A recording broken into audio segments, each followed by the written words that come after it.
இந்த நவக்கிரக குருங்கிறவர் யார்? அவர் எப்படி இருப்பார்? அவரை எப்படி வழிபடணும்? அவருக்கு ஸ்லோகமே இருக்கு. அது நம்ம சொல்லிட்டாலே அது தியானத்தை நம்ம விவரம் பண்ணாலே அவரை பத்தி தெரிஞ்சுக்கலாம். தேவானாஞ்ச தேவானாஞ்ச ரிஷீனாஞ்ச குரும் காஞ்சன சந்நிபம் புத்திபூதம் திரிலோகேஷம் தம் நமாமி ப்ரஹஸ்பதின்னு பேர் இவருக்கு. என்னன்னா ப்ரஹஸ்பதின்னு இவருக்கு குருவிற்கு பெயர். தேவானாஞ்ச ரிஷீனாஞ்ச சனா மற்றும்னு அர்த்தம். தேவர்களுக்கும் ரிஷிகளுக்கும் குருவானவர். நீங்க அவரை பத்தி கேட்டீங்க, அவர் யார் அப்படின்னு பார்க்கும் பொழுது எப்படி இருப்பார்? அப்படி யார் அப்படின்னு பார்த்தோம்னா தேவானாஞ்ச ரிஷீனாஞ்ச குரும், அவர்களுக்கெல்லாம் குருவாக இருக்கிறார்.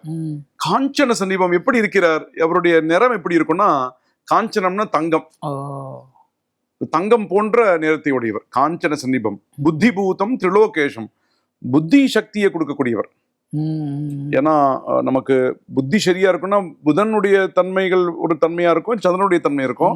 இவர் ஞானம். இவர் ஆக்சுவலி புத்திபூதம் திரிலோகேஷம், 3 உலகத்திற்கும் தலைவராகவும் தம் நமாமி அப்படிப்பட்ட ப்ரஹஸ்பதியை நான் வணங்குகிறேன்றதுனால தேவர்களுடைய குருவாக இருக்கிறார். தேவர்கள்னா திவ்யன்னா நன்மையை பயக்கக்கூடிய, தேவர்களுடைய இது திவ்யன்ற ஒரு பதம். எதெல்லாம் நன்மை பயக்கக்கூடியதோ, நன்மை நல்ல காரியங்களுக்கு வழிகாட்டக்கூடியவர்.